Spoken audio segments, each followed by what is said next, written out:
കൊടുങ്ങല്ലൂരിലെ ലോകമലേശ്വരത്ത് പതിയാശ്ശേരിയിൽ നാരായണമേനോന്റെയും മൂളിയിൽ കൊച്ചമ്മു അമ്മയുടെയും മകനായി 1930 എം.എൻ. വിജയൻ ജനിച്ചു.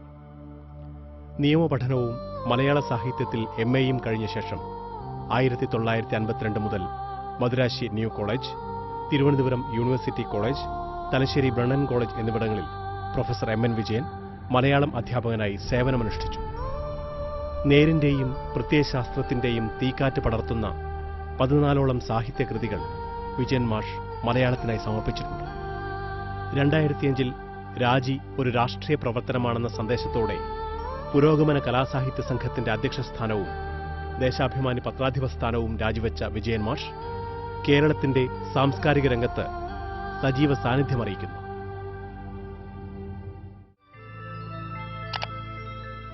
ആയിരത്തി 1947 മുതൽ 49 വരെ മഹാരാജാസ് കോളേജിൽ BA പഠിക്കുന്ന കാലത്താണ് എനിക്ക് ആദ്യമായി വിജയമാഷെ പരിചയപ്പെടാൻ കഴിഞ്ഞത്.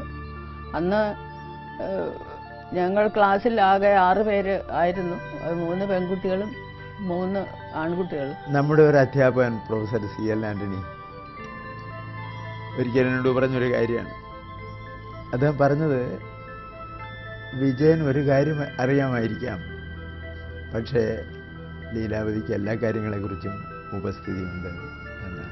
വിജയമാഷ അന്ന് തന്നെ വളരെയധികം ചിന്തിച്ച്, ഞാൻ 51 MA പരീക്ഷ എഴുതുന്ന കാലത്ത് 51 പിന്നെ വൈലോപ്പിള്ളിയുടെ ഓണപ്പാട്ടുകാരൻ എന്ന പുസ്തകത്തിന് എം.എൻ. മാഷ് അവതാരിക എഴുതുന്നത്. ഇന്ന് ആ അവതാരിക വായിച്ചു നോക്കിയാൽ അറിയാം, എന്താ പറയേണ്ടത്, ഒരു ഗാരുഡമായ പ്രതിഭ എന്ന് തന്നെ പറയട്ടെ. ഞങ്ങൾ സാധാരണ കൊച്ചുകിളികൾ, പിന്നെ മുറ്റത്ത് കത്തിക്കളിക്കുന്ന കൊച്ചുകിളികളെ പോലുള്ള സാധാരണ വിദ്യാർത്ഥികൾ. ഈ ഒരു വ്യത്യാസമാണ് എനിക്ക് പ്രധാനമായി ചൂണ്ടിക്കാണിക്കാനുള്ളത്. വാസ്തവത്തിൽ അമ്പരപ്പിക്കുന്ന ഒരു പ്രവർത്തനശേഷി, ലൈബ്രറിയിൽ നിന്ന് പുറത്താക്കാൻ ആളുകൾ എത്തുന്നത് വരെ ഇരുന്ന് വായിക്കുന്ന ഒരു പ്രകൃതം, ഒരിക്കലും ഒന്നിനെയും ഭയമില്ലാത്ത ഒരു സ്വഭാവം, ഇതൊക്കെ ഞങ്ങളൊക്കെ വളരെ അപൂർവമായിട്ടന്ന് കണ്ടിട്ടുള്ള കാര്യങ്ങളാണ്. നമ്മൾ ആദ്യമായിട്ട് കണ്ടത് എന്നാന്ന് ഓർക്കുന്നുണ്ട്.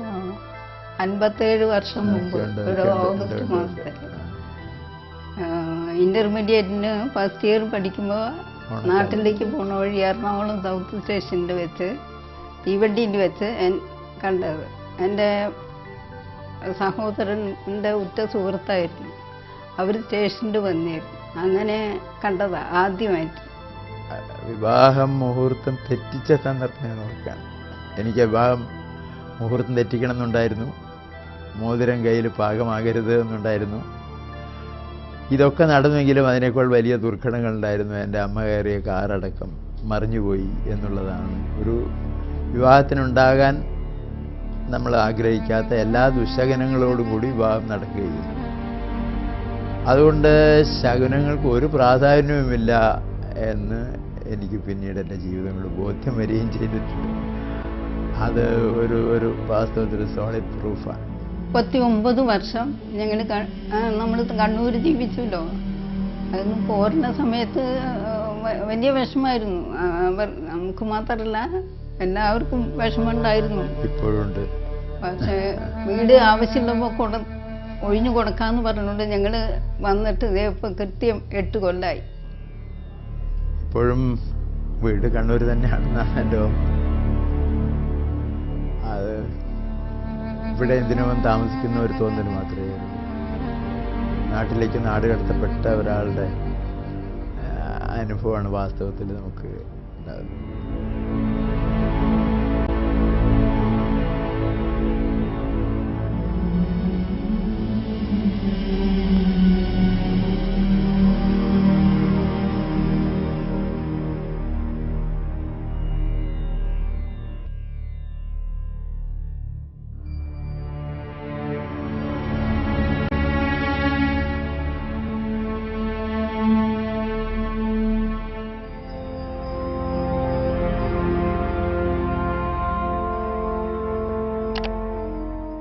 മാഷക്ക് എന്താ പറയുക, മാഷിൻ്റെ യൗവന കാലഘട്ടത്തിൽ സിനിമയായിട്ടൊരു ബന്ധമുണ്ടായിരുന്നു മാഷ്.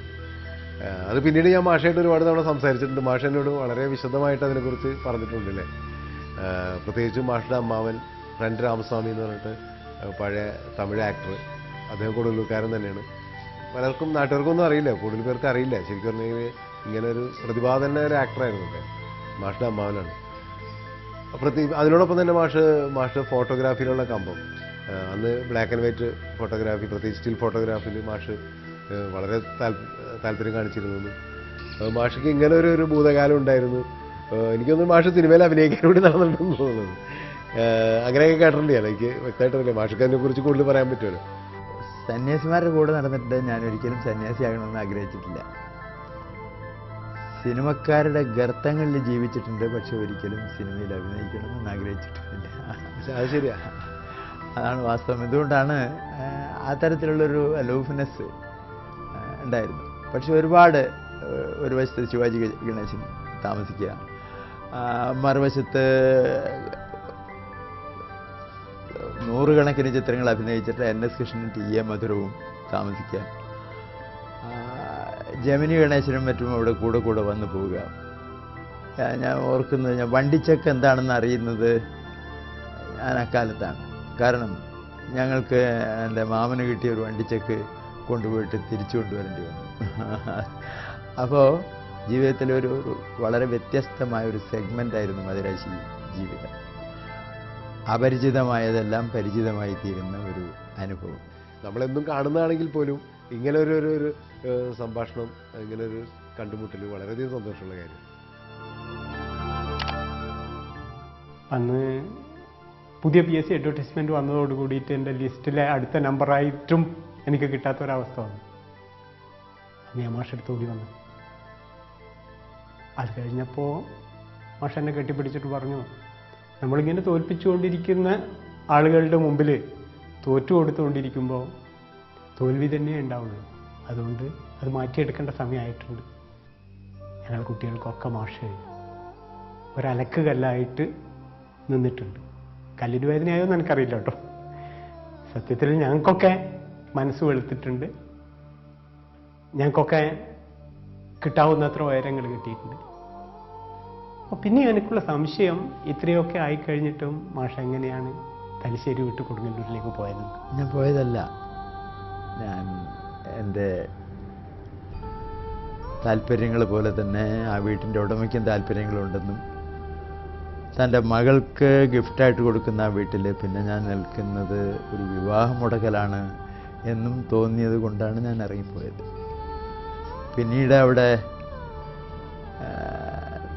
ജീവിതം താങ്ങി നിർത്താനുള്ള വരുമാനം എനിക്കുണ്ടായിരുന്നില്ല. അതുകൊണ്ട് ഇഷ്ടമില്ലാത്ത സ്വന്തം വീട്ടിലേക്ക്, വാടക വീട്ടിൽ നിന്ന് മാറി താമസിക്കേണ്ടി വന്നു. ഇപ്പോഴും മനസ്സ് കണ്ണൂർ അലഞ്ഞ് നടക്കുകയാണ്. തലശ്ശേരിയിലും ധർമ്മടത്തും അലഞ്ഞ് നടക്കുക.